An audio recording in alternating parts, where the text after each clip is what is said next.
Ladies and gentle giants from around the world, my name is Dr. Tuffnar, and today we're simply going to talk about what it's been like living with the HexOhm V3 by Craving Vapor for the past 2 or 3 months. There's a lot of videos out there on the HexOhm V3, especially the HexOhm V3, which in my eyes, and I think in a lot of keen vapors' eyes, is one of the best vaping mods you can currently buy on the market. If you like simple electronics, if you like a simple mechanical, in quotation marks, device that's safe to use and you don't have to worry, as long as you've got the appropriate batteries in it, it's a vape and go. You don't need to worry about your builds particularly. So what's it been like living with it for the past 3 weeks? I bought mine second hand off the bay, shall we say. Oh, got messages there. Go away. Off the bay. I got mine for £80, which I thought was an absolute steal. These things go for, on average, about £150 here in the UK, and I don't think it's much less over in other parts of Europe and America.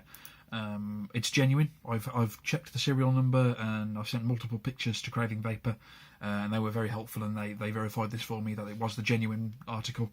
And in short, I love it. I have been in love with it since I bought it, and my love hasn't waned in the 3 months I've had it. I'm not going to, as always, this is brief vapes. I'm not going to go into massive detail or anything like that. I have the Cosmonaut RDA on top of here at the moment. I'm going to have a vape, the potentiometer. I've just put a new 22 gauge stainless steel build in here. Still got a bit of a break in taste from the cotton, but this is at 40 on the potentiometer. This is 22 gauge stainless steel, 12 wraps, dual build. Quick look at it in there.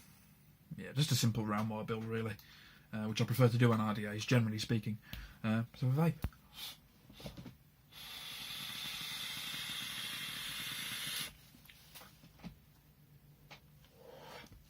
Now, you may be thinking, after I said £150 for a brand new one, what's so special about it? What's so special about it? And if I had to answer you, nothing particularly. Well, there are particular things about it that are very special. Let's just give you the rundown first. This was designed and manufactured, that's the important part, and manufactured over in the US. Now, a lot of US companies, and even over here in Europe, and around the world, they'll say designed in said country of origin. Designed is the easy part. You know, they draw it up, basically what they want the device to look like, and they get exact diameters and measurements and stuff like that, and then they ship it to China and get it done cheap, get it manufactured cheap, so they can sell it at a reasonable price, which is fine, as long as everybody's getting a fair deal in the end. I don't think there's anything particularly wrong with that. But it's the manufactured in the US that's the important part there, and that's one of the reasons why it's so expensive, or why it has a slightly higher price tag to it than any other premium mod necessarily. You've got an injected plastic mould here surrounding the circuitry, which is underneath, which is around here somewhere, behind here. You can find pictures of the circuitry online. It's a very elegant looking board. A lot of the this isn't a DNA mod or anything, so the circuitry is not particularly complicated. All the board is doing is low ohms protection, low voltage protection, short protection, reverse battery polarity protection. So all your basic, principally what you'd get from a regulated device, except you don't get to control the exact wattage output. Now you can. There are several graphs online for the HexOhm, which give you ohm ratings and potentiometer settings, and they tell you exactly what wattage or amperage the atomizer is drawing from the batteries at any said point on the potentiometer. But I'm too lazy for that. I generally just set it to my preferred vaping. I'll twist it up and down if I've got a new build in there, and I'll find a comfortable setting and I'll just use that. And that's really what you're paying for with the HexOhm. It has all the convenience of a mechanical mod, except you've got built-in safety. And I think the only reason why mechanical mods are being used these days is, especially some of the higher end ones, they hit hard, but they don't necessarily hit as hard or hit as well as some of the better regulated mods, like the Minikin here, for instance, or, you know, if we're going to go to the massive end of the spectrum on the other side, the DNA mods, which hit very, very well. They've got really good contacts, and of course it depends on your atomizer as well, but generally speaking, they'll hit hard whatever you put on them. And it's the same for the HexOhm. This thing kicks the voltage. There was a bit of a ramp up time then because it's such a big build and such a low build. We're going to take it up to 60 on the potentiometer now.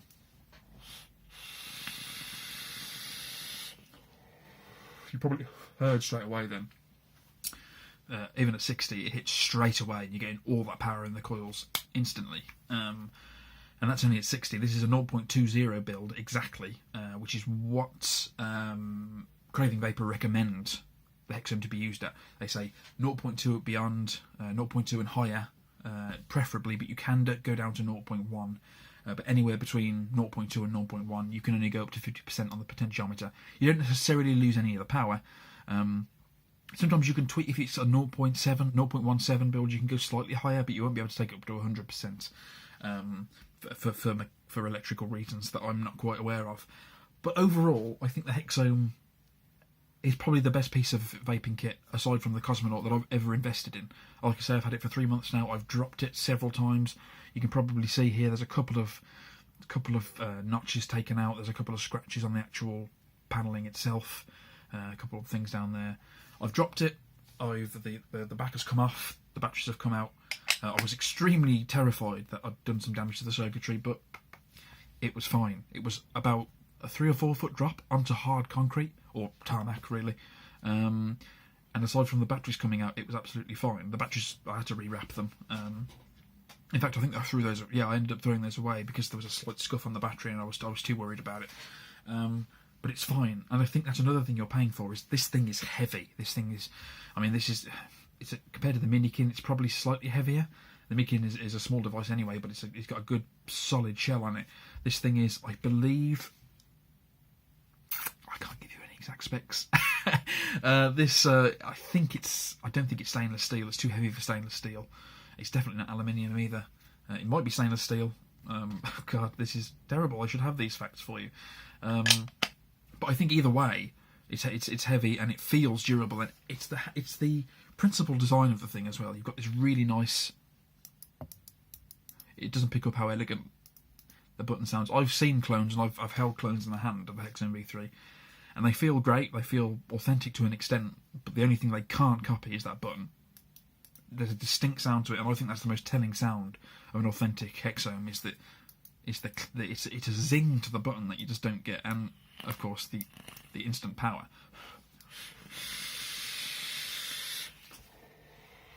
And the vape from it, because you're getting the full power of whatever build you put in here almost instantaneously, so long as you've got the potentiometer set appropriately.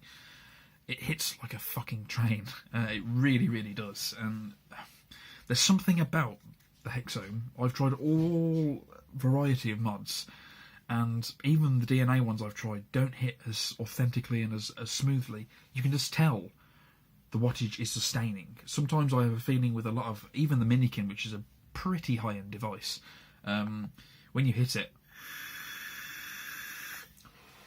you can sort of feel the wattage ever so slightly.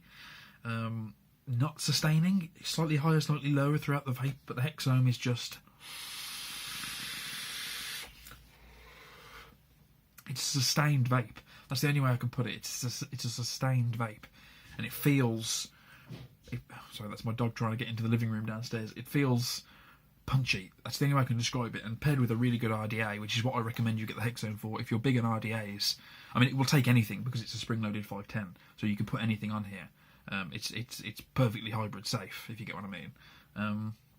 But I would recommend it for RDAs just because it's so punchy, and you can dial it into whatever you want, and it's a perfect vape paired with my Cosmonaut. I've tried I've tried in my local brick and mortar. I've tried a friend's. I keep saying a friend. He's not really a friend. He's just an acquaintance. No offence if you're watching this. I'm sure we could become friends. Well, Apocalypse 2, and it's just as good. I mean, it's just as long as the contacts are good on your RDA, it's going to be great with the copper or gold plated as this is. It's going to pull really, really well, and it just does. And that's all I've got to say, really, guys. I'm sorry I've gone on for a bit, but you can't gush about that. If you own a HexOhm, and especially if you got one at basically half price like I did, you've got to shout about it. And if you're a fan of vaping, if you consider it to be a hobby, I wouldn't say if you're a casual vapor who's just got into vaping, I wouldn't say this is for you.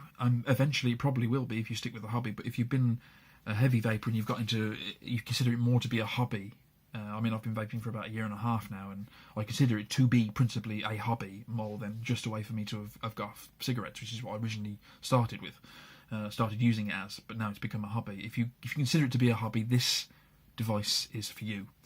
£150, is it worth it? I'd say just about, yeah. £150 is a lot of money. It's a lot of money, which is one of the reasons why I say if you consider this to be a hobby, get one. Because if it's not, then it's not really worth the money. If you're going to get the most out of it, if you're going to use it a lot, if you're going to try different... If you're a big fan of IDAs and build swapping and stuff like that, this is the device for you. And that's all I have to say on it, really, guys. I think it's a fantastic piece of kit. I think Craving Vapor have done an astonishing job with this thing. I remember seeing the first HexOhm back when I started vaping and thinking, one day I'm going to get one of those. And the V3 fell into my lap 3 months ago, and I've been in love with it ever since. There's few things I love more than this. My girlfriend, pizza, and Twin Peaks. That's about it. Which tells you something. So yeah, that's about it really, guys. Thank you very, very much for watching. I'm hoping to get the channel to be a little bit more professionally done. When I say professionally done, I have a Blue Yeti up there. I'm going to start using it again because I ran a gaming channel not so long ago, and it was all professionally done. So there's no reason really why I can't step up the level of professionalism used on this site in particular. It's never going to go too in depth. It's called Brief Apes, and I think I'm offering what I want from YouTube reviewers at the moment, which is even though this timeline indicator is saying something different, I want brief, informative videos. Just about the product and what they can do, and not necessarily the deep mechanical workings of them, or say the hardware workings of things like the Cleto, or you get what I mean. You get what I mean. So I'm going to shut up now. Buy the HexOhm V3 if you like it. If you like the look of it, if you're big into vaping, get it. That's all I'm going to say. Thank you very much for watching, guys. Like and subscribe if you like. Unsubscribe and dislike if you like. Just tell me why. Thanks very much for watching, guys, and I'll see you in the next one. Bye bye.